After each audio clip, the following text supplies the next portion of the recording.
Amen, amen. Magandang gabi po sa bawat isa. Grab your Bibles, please. Amen. Parang hindi matutulog sa chapel, no? Amen. All right, let's all stand up, please. Tayo po tayong lahat. Amen. Proverbs chapter number 4. Proverbs chapter number 4. All right, Proverbs chapter number 4. Masaya po ba ang mga spiritual ngayong gabi? Amen?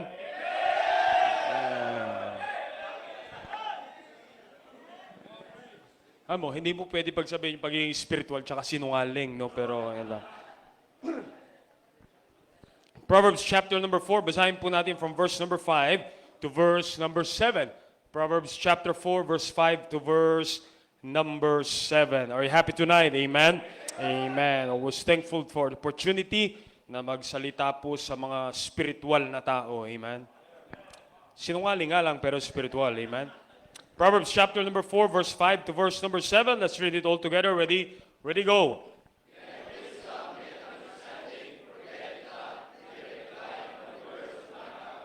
Forsake her not, and she shall preserve thee. Love her, and she shall keep thee. Wisdom is the principal thing. Therefore, get wisdom, and with all thy getting, get understanding. Remember my last preaching on chapel? You remember that? Sige nga, ano yun?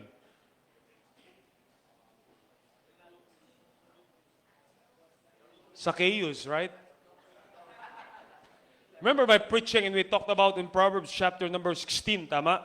And I told you about Proverbs na ito po ay nagre-reflect ng kataasan ng wisdom ni Solomon. Ang Song of Solomon ay sinulat when he was young. Ang Book of Proverbs was written during his middle life. And Ecclesiastes was written on his late life, near the end of his life. Kung nagpakita ito ng na-realize niya na lahat ng yaman sa mundong ito ay walang kahulugan. And he is saying, vanity of vanities, all is vanity. We're going to Ecclesiastes chapter number 7. Okay? Sabi niya po sa Proverbs chapter number 4, get wisdom, get understanding. You jump to Ecclesiastes chapter number 7.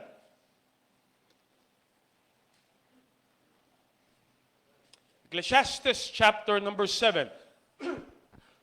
Verse number 12 says, for wisdom is a defense, and money is a defense, but the excellency of knowledge is, or excellency of wisdom is, wisdom giveth life to them that have it.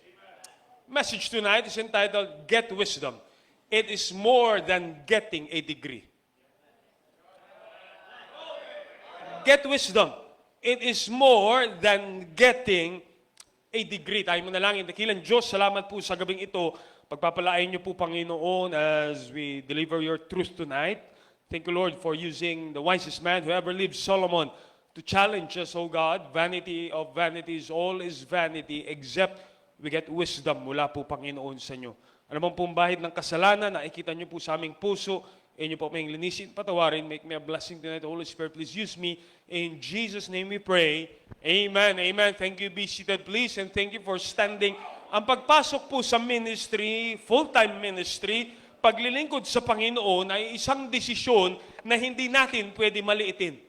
It is an exciting decision dahil once you entered ministry, it is like a winding road through that street of life. Na really hindi mo alam ang mangyayari sa susunod. I remember I was graduated Bible College year 2000 and your life is far better than mine, pero I graduated Bible College year 2000, 2001, 2002, Pastor Ed asked me, sabi niya, Jun, gusto mo bang magpastor o kung mayroong opportunity mag-aral sa stage?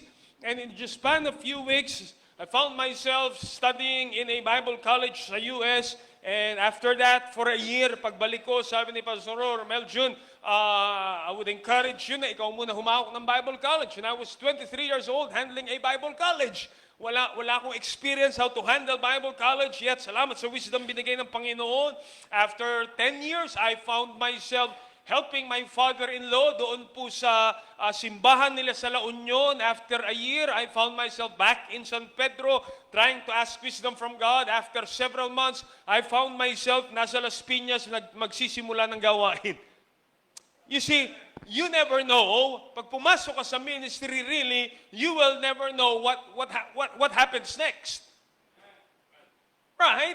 Nung tayo nagsuko ng buhay sa gawain ng Diyos, of course, in a predictive level, magba-Bible school ka, gagraduate ka sa Bible school, you have a desire to be a missionary, you have a desire to pastor, you have a desire to do that, but you never know what happens next in the ministry. There could be a challenge standing in the middle of the road next time. There could be another phase of life na haharapin ka sa susunod, or the road, hindi mo alam kung ano mangyayari. Next thing you know, ikaw ay nasa mission field. Next thing you know, ikaw ay nasa ibang lugar. Next thing you know, may blessing sa harapan mo. Next thing you know, may challenge sa harap mo. There will be days of prosperity in the ministry, and sometimes there will be days of adversities in the ministry. Hindi mo alam anong susunod na ihaharap sa ng Diyos. And when you go through that phase of life, the best thing we need sa ministry, mga kapatid, para mapagtagumpayan natin, hindi yung sitwasyon na haharapin natin ang kailangan nating malaman, kundi ang kailangan natin ay yung wisdom galing sa Panginoon para alam natin paano natin haharapin ang sunod na sitwasyon. You see, sabi ng Bible sa Ecclesiastes chapter number 7. Grab your Bibles. Ecclesiastes chapter number 7. Look at verse number 11. Verse number 12. Sa binasa po natin, sabi ng Bible, for wisdom is a defense. This is defense. Amen?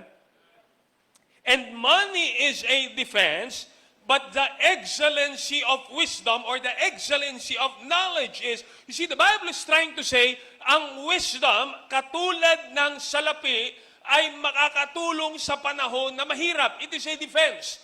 But notice the word, the excellency, ang lamang ng knowledge, ang lamang ng wisdom, the Bible says, it giveth life to them that have it.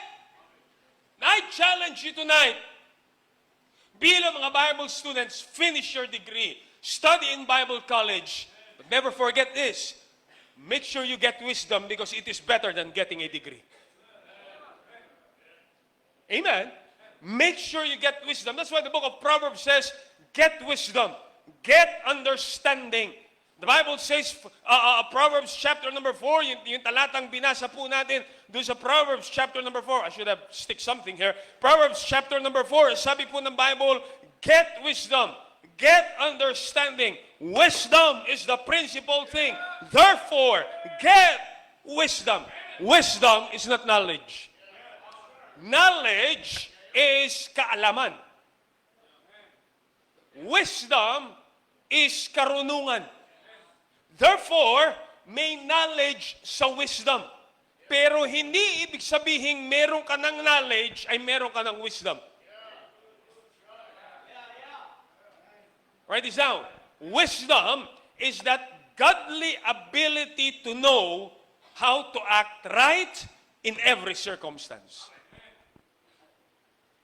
Marahil magaling ka sa theology, marahil magaling ka sa soteriology, magaling ka sa discartology, magaling ka sa doctrine class 1 and 2. But you see, you must have that godly ability to know how to act right in every circumstance.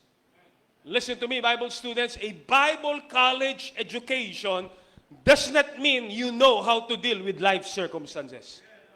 Hindi dahil may degree ka sa Bible school, hindi dahil may college rin ka galing sa Bible school, hindi po ibig sabihin yan, alam na natin paano haharapin ang maraming sitwasyon sa buhay.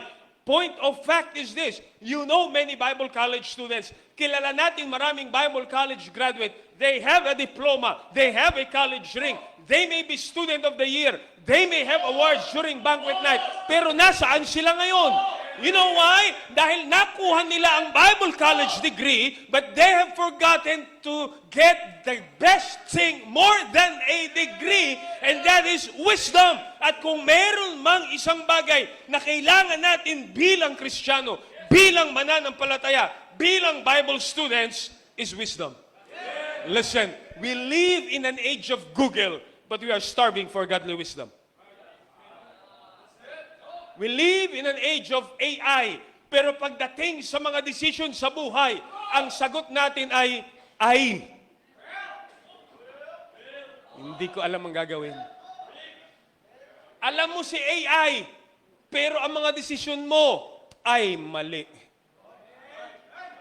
Ay palpak. Bakit?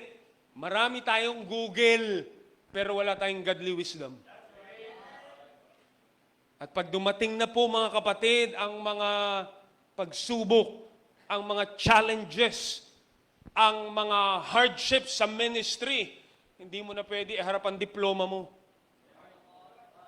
Hindi ka naman pwede maglagay ng krus. At alam mo ang soteriology. Hindi nalalabas dyan ang alliteration ng outline mo. Hindi nalalabas dyan yung best thesis of the year mo. Because what you need is godly wisdom. You see, in the book of Ecclesiastes, chapter number 7, in verse number 14, the Bible says, in the day of prosperity, be joyful. But in the day of adversity, consider. Let me give you 4 things, all right? Get wisdom. It is better than getting a degree. Alam niyo kung kailan masusukat na ikaw ay meron ng godly wisdom? Pag dumadating sa atin yung day of adversity. Tama? Pag dumarating na sa atin, and I know when we talk about adversity, we're talking about event which opposes success or desires. Pag sinabi nating adversity, ito na po yung mga sitwasyon na tayo ay may kalamidad, may pagsubok, may suliranin, may lugar na hindi ka na masaya. And the Bible says, wisdom is many times attested in the days of our adversity. 4 things tonight. I have to hurry dahil gusto ko po makapag-aral pa kayo sa 8:30 class nyo. Amen? Kahit ayaw nyo. That's wisdom. Amen? Number 1, wisdom can turn days of adversity into days of prosperity. Wisdom can turn the days of adversity into a day of prosperity.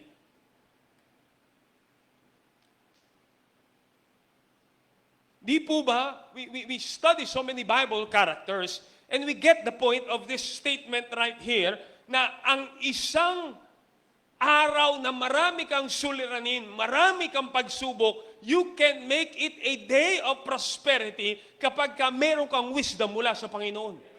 You remember the man named Job na even today ay nagbitbit siya ng isang magandang pangalan dahil alam niya paano niya haharapin ang isang matinding suliranin sa kanyang buhay.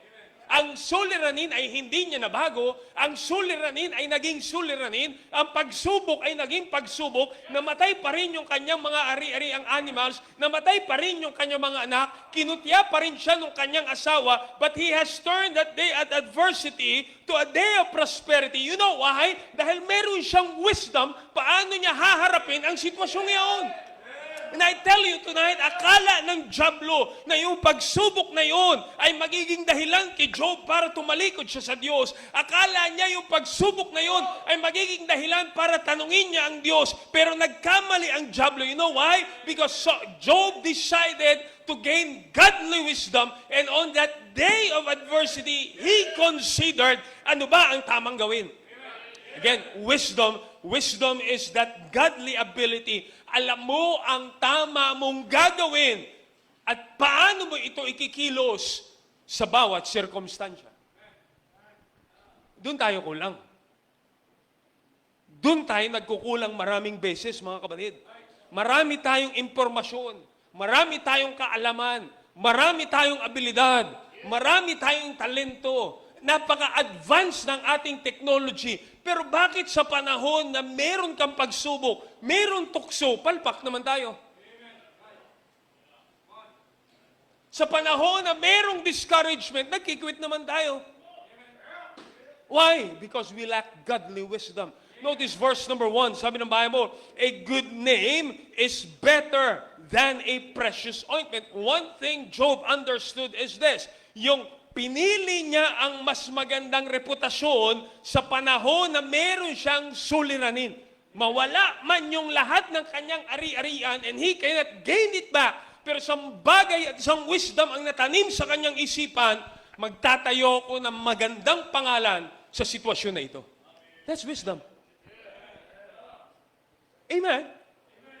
Yan po ay isang abilidad na galing sa Panginoon. Dahil alam niya na higit sa yaman, mawawala yan. Right? Higit sa wealth and everything and prosperity, it may be lost. Pero pag ayos ang trato ko sa sitwasyong ito, ayos at tama ang pag-acknowledge ko sa problemang ito, sa tuksong ito, sa suliraning ito, then I can gain wisdom. And that is wisdom from God. Now, this is very basic tonight. Okay. Alright, study Bible College. Pag-aralan mo mabuti ang mga doktrina mo, solvin mo yung problem text na yan, pahirapan ka man ng teacher na yan. Amen? But at least meron kang godly wisdom when you face circumstances. Pag bumagsak ka, sabihin mo, di bali po, godly wisdom naman ako. Amen? Wisdom can turn days of adversity to days of prosperity. Sa panahon na marami kang suliranin, sa panahon that you will be discouraged by the devil, at sa panahon that you are tempted to quit the ministry, those are days of adversity. But if you will have godly wisdom, hihingi ka ng karunungan sa Panginoon, paano ko haharapin ang sitwasyon ito na tama ang desisyon ko? Kahit mahirap na nga ang sitwasyon, problema na nga ang sitwasyon, pag mali pa ang desisyon natin, that adversity becomes a bigger adversity. Right? Pero kahit na struggling ka and you may not have wealth, the Bible is very clear doon sa binasa po natin, wisdom and money are almost the same, but the difference of wisdom is, it will give life kapag meron ka nito. Oh, how many, you've seen that? Kasabay mo sa first year, and iniisip mo, I don't know, I'm just going through flow, iniisip mo, bambira, napakatalino ng kaklasikong ito, pero nasa na ngayon, may talino, pero walang wisdom. Amen. Because wisdom, if you ask that wisdom, you can turn days of adversity to days of prosperity. Amen. Oh, I'm telling you, tatagal tayo sa ministry not because naka-line up ang iyong speaking engagements. Amen, ladies?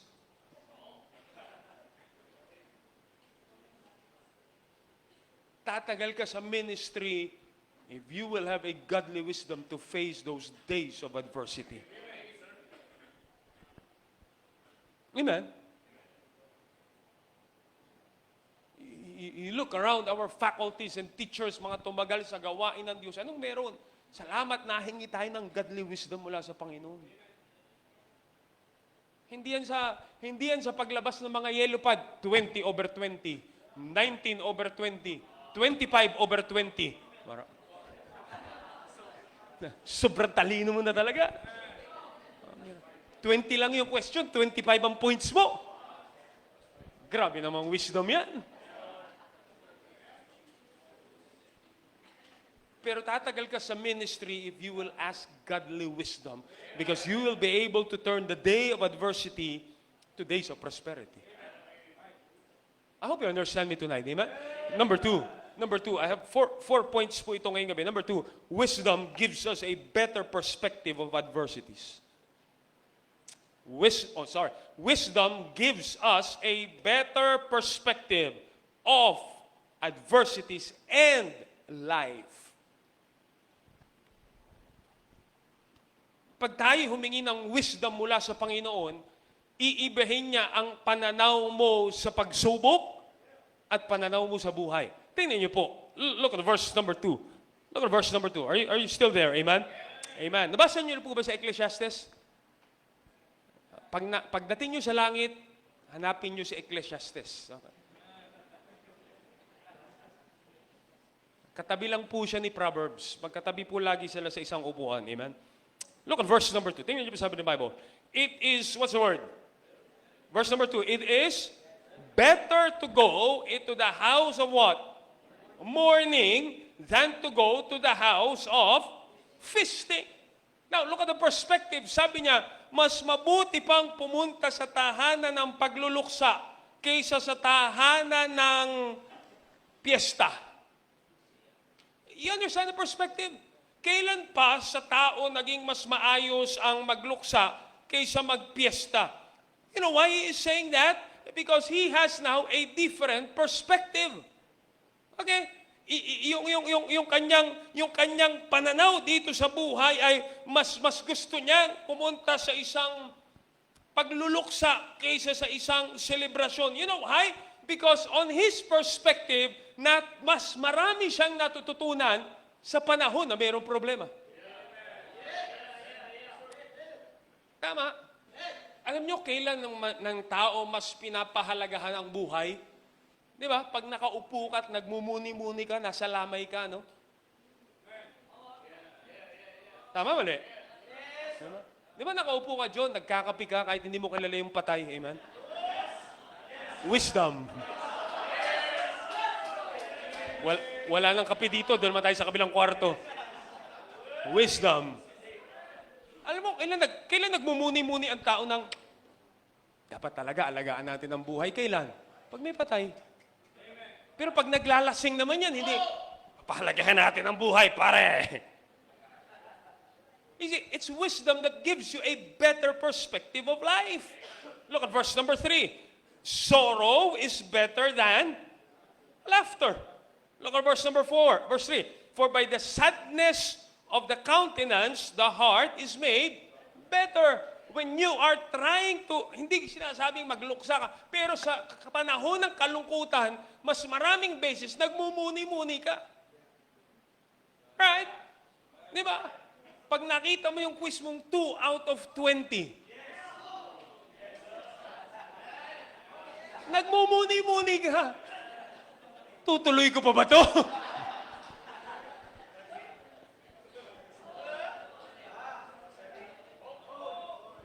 Look at the verse. All right, look at the verse. Verse number 4. The heart of the wise is in the house of mourning, but the heart of the fools is in the house of mirth. You see, nagkakaroon siya ng pag-iisip, pagmumuni-muni kapag ka siya ay may problema. Tama? Amen? That's why when you have godly wisdom, it gives you a better perspective of life. Sa kanila, masaya yung selebrasyon. Pero sabi ni Solomon, pag-isipan mong mabuti. Kailan ka ba nagmumuni-muni sa buhay? Kailan ka ba mas nagiging malapit sa Diyos? Right? Amen. I hope you understand. Tingnan niyo po, look at verse number 5. It is better to hear the rebuke of the wise than for a man to hear the songs of fools. Look at the I don't know, but nasa Bible po ito, amen? Look at the perspective ni Solomon. Ang taong may wisdom, mas gusto niya marinig yung siya'y rini-rebuke kaysa siya ay binobola. Bakit? Kasi mas natututo ako eh. You understand what wisdom does? It changes your perspective of life. Yung taong walang wisdom, wala man lang pumupuri sa akin, wala man lang kulang sa wisdom eh. Pero pag ikaw ay napapagalitan, dapat nagpapasalamat ka kasi paano ko matututo?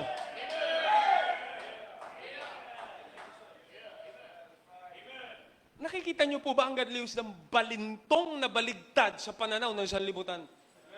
Ang hanap ng tao ay palakpak. Ang hanap ng tao ay papuri. Ang hanap ng tao ay iangat ka sa bangko at buhatin ka. Pero sabi ng Bible, it is better to hear the rebuke of the wise than for a man to hear the song of fools. Song of fools is just talking about pinupuri ka ng isang taong nagsisinungaling sa'yo. Gwapo-gwapo mo.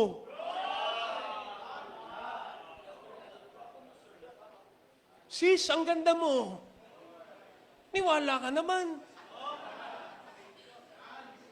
You see, wisdom gives you a better person. Don't you realize sometimes your critic may be your best blessing in life? Sabi nga nung narinig ko, you heard it many times, pag ikaw ay krinitiko, dalawang bagay lang eh. Kung hindi totoo, abayaan mo. Eh kung totoo, di baguhin mo. O, sinong natuto? Siya o ikaw? Sinong nakinabang? Hindi siya. Ikaw. Wisdom. Utak ba? Utak. Nasaan ba? Dito. Naunahan niyo po mga kapatid. Look at the Bible. Bible muna tayo. Amen? Look at verse number 8. Maganda-ganda yun. Minsan-minsan nagbabasa kayo ng Bible. Amen? Verse number 8. Better is the end of a thing than the beginning thereof. Bakit? Bakit mas maganda yung wakas kaysa simula? Eh, closing prayer na. Tapos na klase. Amen?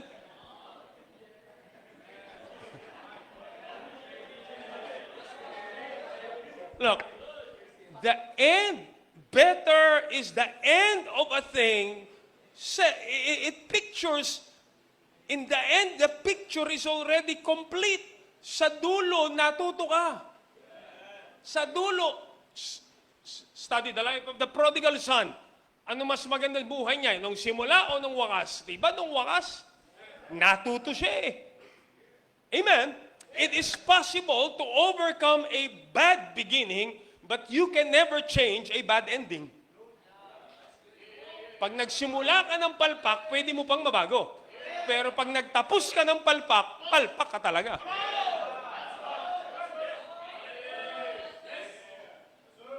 Minsan maganda rin magbasa tayo ng Bible, man.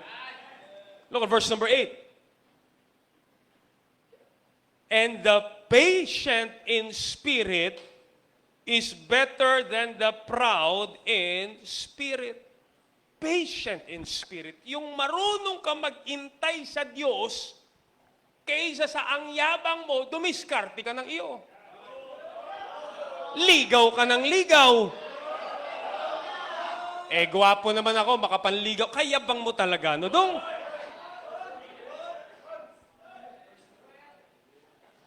Kasi nga, alam mo, ba't ka nanliligaw? Wala kang wisdom. Pogi ka lang sana, pero wala kang wisdom. At ikaw naman, nagpaligaw ka, maganda ka sana, kaya lang wala kang wisdom. Pero mo, alam mo nang hindi pwede manligaw. Manliligaw ka. O nasa ng wisdom doon?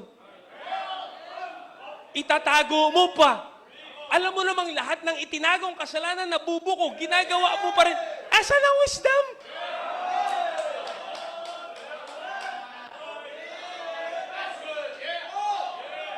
Alam mo na, pag nanligaw ka, mawawala ka sa ministry, liligaw ka pa din.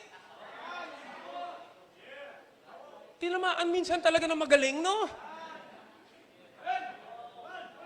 Alam mo na, pag hindi ka sumunod sa authority, mapapahama ka, hindi ka pa rin susunod.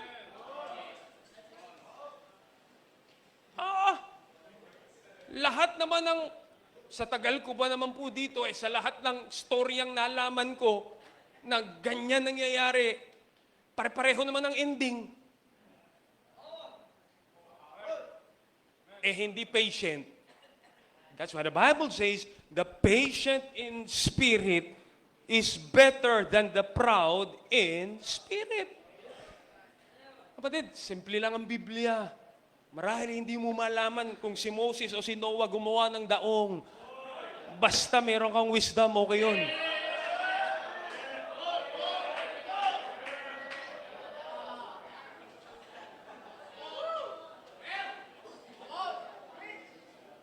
Intindi.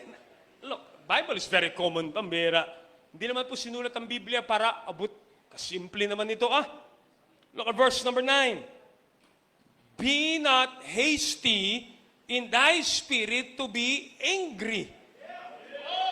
For anger resteth in the bosom of the fools. Look at the wisdom. Mas mabuti ng kalmado ka kaysa lagi kang galit.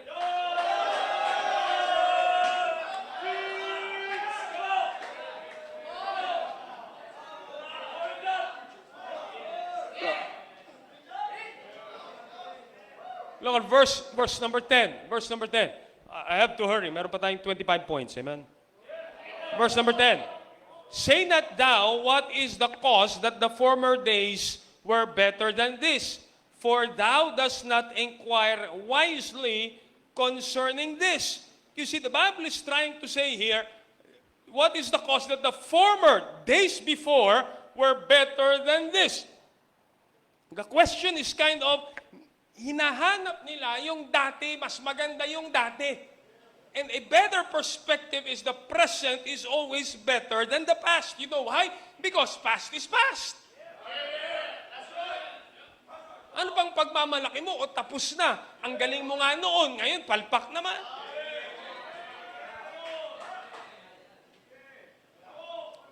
You see, wisdom will give you a better perspective ng mga pagsubok ng buhay natin. Okay? Look at verse number 1. Tingnan nyo, verse number 1. And the day of death is better than the day of one's birth. The Bible is trying to say here tonight, nasa yun? Every funeral we attend reminds us na isang araw, there will be a funeral for you. At napapaisip ka ng pag dumating sa akin yun, dapat maayos ang buhay ko.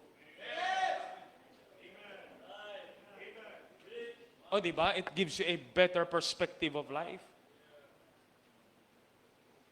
Kala natin kasi ang buhay ay dapat selebrasyon at tagumpay. But the Bible is trying to teach us here, if you will have godly wisdom, you will have mas tamang pananaw. Mas umukay ka nung na-correct ka kaysa hindi ka na-correct. Mas okay ka nung sumunod ka kaysa nagpilit ka ng gusto mo. Mas napabuti ka nung nag-intay ka kaysa sa nagyabang ka. Sino man napapabuti? Tayo. That's why I challenge you, you get godly wisdom. It is better than a degree. Amen? Godly wisdom is not just knowing what is right. It is choosing what is right even when it is hard. Ang wisdom po ay hindi lamang alam mo yung tama, kundi gagawin mo yung tama kahit mahirap. Amen? And that principle will fix so many problems na haharap. Hindi mo man alam yung sitwasyon na darating sa'yo. Pero pag meron kang wisdom galing sa Diyos, alam mo, tama ang gagawin mo kahit mahirap. Planuhin mo man yan. Pag-graduate ko ng Bible School, mag-i-intern ako. Pag nag-intern ako, tutulong ako sa simbahan. After 20 years, mag-aasawa ko. Pupunta ako sa Isle of Patmos. 1,000 years, millennial reign. You can plan it all those. Pero just like that, God can change that. Hindi mo makokontrol ang sitwasyon. Pero you can control your decision on any situation with a godly wisdom. Amen? Kaya mga Bible students, don't let be a goal na degree lang hanap mo sa Bible School. Wag naman sana online students hanap mo lang yung titulo ng graduate ng Baptist Heritage Bible College. Hello? Kasi makuha mo yan, degree yan. Pag wala kang godly wisdom, sayang ang degree.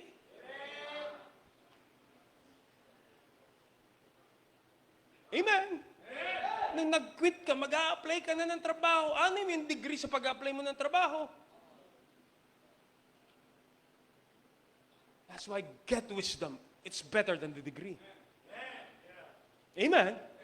Wisdom will change your perspective. Number three. All right. Ilan nga ba to? 4? Okay, 4. Number 3. Wisdom sees the valuable lesson in every adversity. Wisdom sees the valuable lesson in every adversity.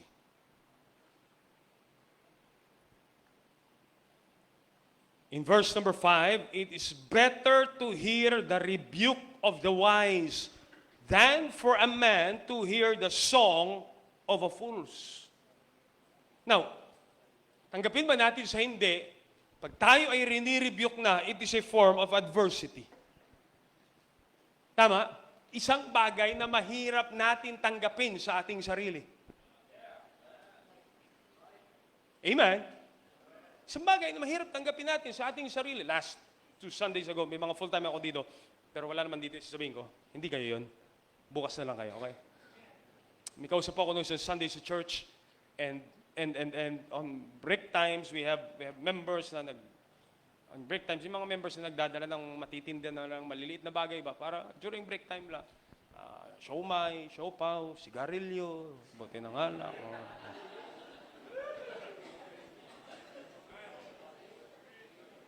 Isang member nagtitinda, kinausap ko, sabi ko, pinakamaganda po. Sabi ko sa kanya, this year, aayusin po natin ang sistema natin. Okay? Hindi ko po kayo papayagan magtinda ng break time pag late kayo sa church. Na-offend. Di nagsimba. You see, we will hear rebuke in our lives. You will hear worse rebuke than that. Huwag na natin pag-usapan paano ka rebuke, paano ka pinalalahanan, paano ka sinermonan, paano ka pinagalitan, mag-isa ka man o marami kayo, pinahiya ka man sa harap ng marami. I've experienced a pambira. I've been rebuked in front of student bodies many times. Hindi mo control yun. Pero ang control mo, how you will accept that rebuke. And when you have wisdom, you see the lesson on any adversity. Hindi natin pwede sabihin, hindi ko tatanggapin yung sermon na yan. Mali kung paano niya ako sinermonan. Pride na lang natin yun many times. But it would be that ano ang matutunan ko pag ako ay pinaalalahanan sa bagay nito. It is better to hear the rebuke of the wise than to hear the song of the fools. When you talk about song of the fools, hindi po yan kanta ng mga sintonado. Amen? It is talking about flattery, binobola ka, pinupuri ka, tinatawanan ka. Kahit ang dami ng maling nakikita sa'yo, hindi ka man lang rini-rebuke. You see, adversity will either make you bitter or better.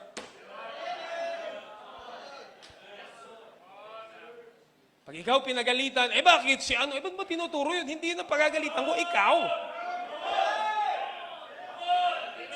Hindi mo na pananagutan yun. Pag meron tayong godly wisdom, pag pinagagalitan ka, tanggapin mo. Amen? You see, some lessons cannot be learned during the days of prosperity. But many times, lessons are learned on the day of adversity. Whether that is preaching or sermon or rebuke, o preaching without text, amen? Walang introduction, invitation agad. But you see, let us see the lessons in every adversity. Ikaw, when you have a heart to learn, you have a heart to grow, that is gaining godly wisdom. Amen? Bago natin sili, bakit siya? Paano ka matututo? Hinahanap mo lagi sila. Bakit ka ba nandito? Para matuto o para hanapin yung mali ng iba?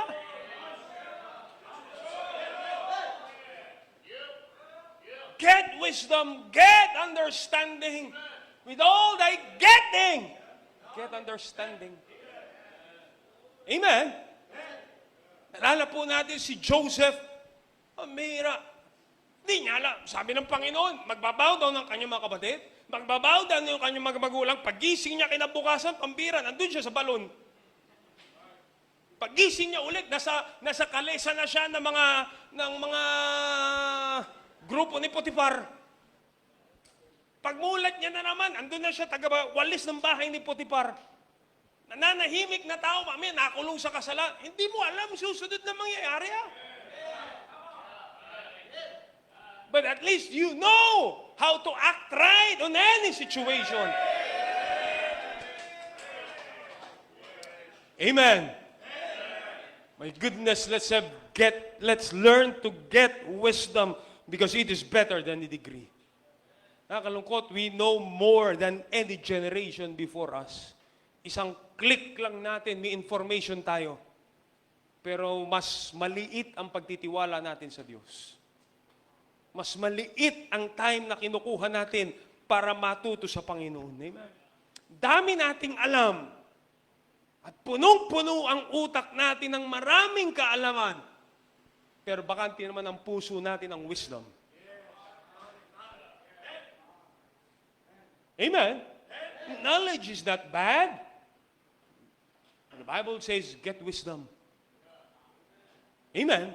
Number 4 and last. Wisdom waits for the blessings from any adversity. Wisdom waits for the blessings from any adversity. Tingnan po in verse number 8. We're in Ecclesiastes, verse number 8.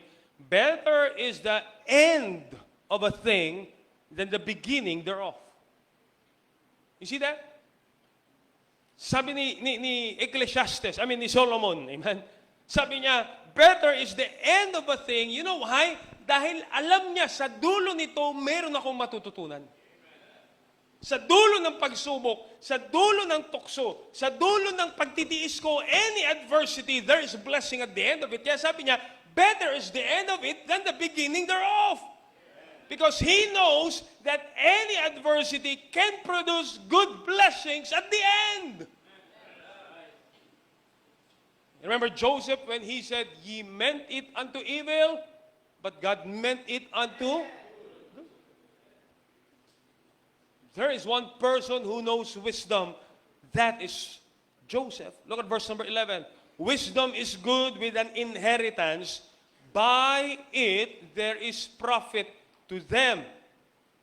There is profit to them that see the sun. The Bible is trying to teach us important truths here, mga kapatid. May benepisyo ang wisdom. Look at verse number 11. Yung binasa po natin, wisdom is a defense, money is a defense. Pag meron kang wisdom, meron kang protection. Alright? Meron kang, it will give you protection. In verse number 13, it will help you to have consideration. Consider. In the days of adversity, consider. When you talk about, pag pinag-usapan po natin ang consider, it means examine with the purpose of evaluating. Susuriin mo, hindi ka basta-basta magdidesisyon. Pag may wisdom ka, hindi ka basta-basta, oy, nanligaw, di sagutin. Eh, nanligaw po kasi, di sinagot ko. Hello? Hindi tayo bara-bara gumawa ng aksyon sa buhay. Hindi na sunod yung gusto ko. Sinabi ni Pastor, magre-rebelde ako. Mag-i-quit ako. Wisdom sees the blessing from any adversity. Nakikita mo ang kamay ng Diyos. Nakikita mo ang pagkilos ng Diyos. And Joseph remained faithful to God even though sunod-sunod yung kanyang adversity. You know why? Because he knows at the end of it, there's a blessing.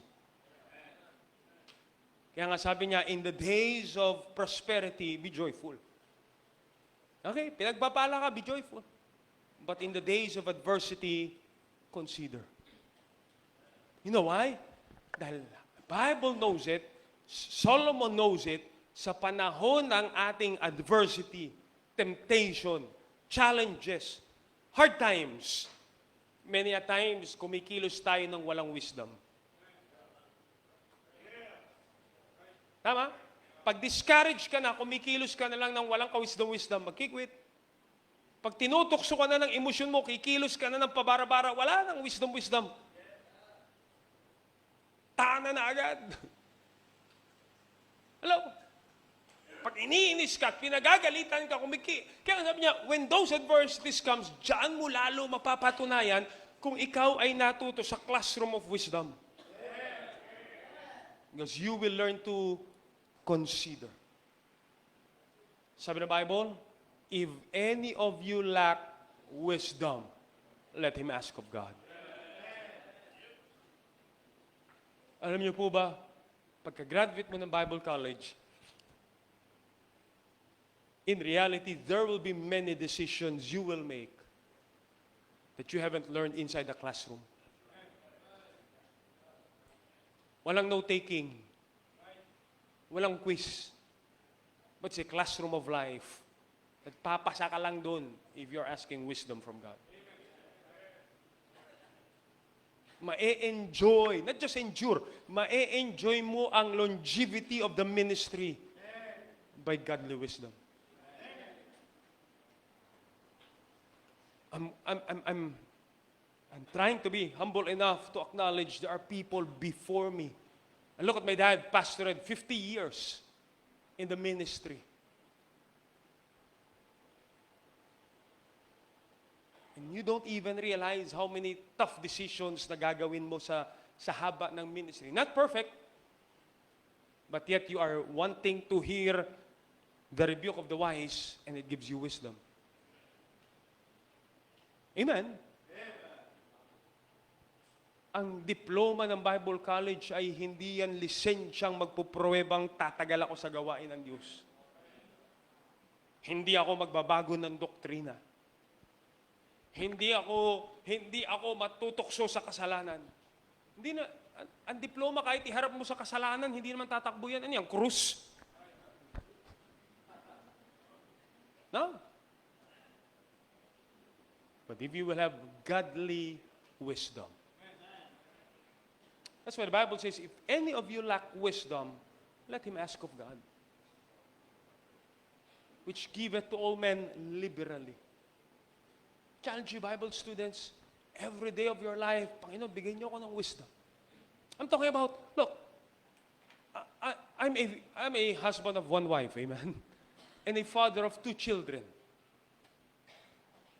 Look, mga tatay, mga estudyante, walang OJT ng pagiging tatay.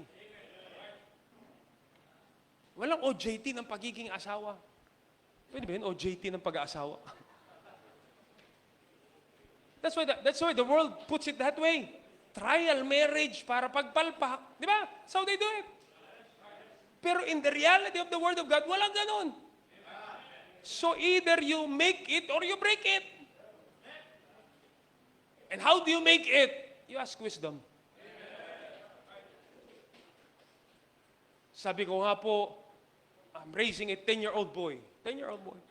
Nung marunong na ako magpalaki ng 2 years old, si Edre 4 years old na. Nung marunong na ako magpalaki ng 4 years old, 6 years old na. Kabibili ko lang ng pantalon pang 6 years old, pambira, 8 years old na. Nung marunong ka na magpalaki ng 8 years old, 10 years old na, meron pang kapatid na 6 years old. Di bali kung pwede mong itali, lagay sa cabinet, balikan mo na lang after. Sana pwede din gawin sa Bible student eh, no?